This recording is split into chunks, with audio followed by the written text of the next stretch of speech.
सिद्धिविनायक गणपती मंदिर संस्थानच्या विद्यमाने आयोजित करण्यात आलेले श्रीमद भागवत महापुराण कथा व विविध धार्मिक कार्यक्रम 22 जानेवारीला भक्तिमय वातावरणात पार पडले। या धार्मिक सोहळ्यात दररोज पहाटे काकडा आरती, शिंचा अभिषेक आणि कलश स्थापना, महिला भजन, हरिपाठ, हरिकीर्तन तसेच श्रीमद भागवत कथेचे प्रवचन आयोजित करण्यात आले होते।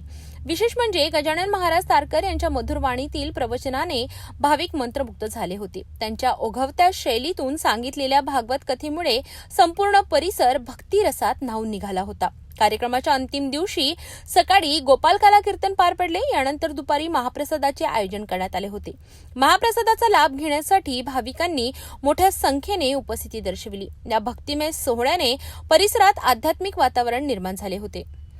हा जो कार्यक्रम आहे हा मालूनगर, विजयनगर, कैलासनगर यांनी अत्यंत उत्साहाने व अत्यंत हर्षाने 15 जानेवारीपासून ते 22 जानेवारीपर्यंत हा कार्यक्रम आयोजित केलेला आहे। आणि त्या कार्यक्रमामध्ये श्रीमद भागवत कथा याचं आयोजन झालेलं आहे। आणि ते भागवत कथा मी स्वतः इथे पठण केली आहे। आणि आजचा जो दिवस आहे हा आजचा गणेश जयंतीचा, म्हणजेच साध्या सोप्या सरळ भाषेत सांगायचं जर झालं तर आज गणेशजीचा बड्डे आहे।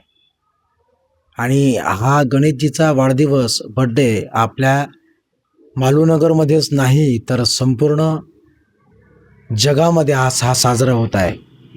कारण गणपती जी आहे, गणपती बुद्धीची देवता आहे आणि बुद्धीची देवता आहे। आणि आज ते माघ शुद्ध चतुर्थी या दिवशी पार्वतीने आपल्या अंगातील मळ व आणि पार्वतीच्या संकल्पाने गणपतीची आज प्रगटीकरण केलेलं आहे।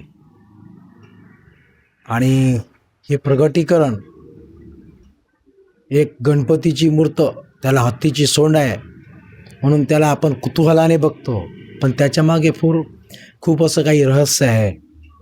आणि ते रहस्य श्रीसंत ज्ञानेश्वर महाराजांनी आपल्या ज्ञानेश्वरीमध्ये त्याचं प्रतिपादन केलेलं आहे। गणपती म्हणजे काय?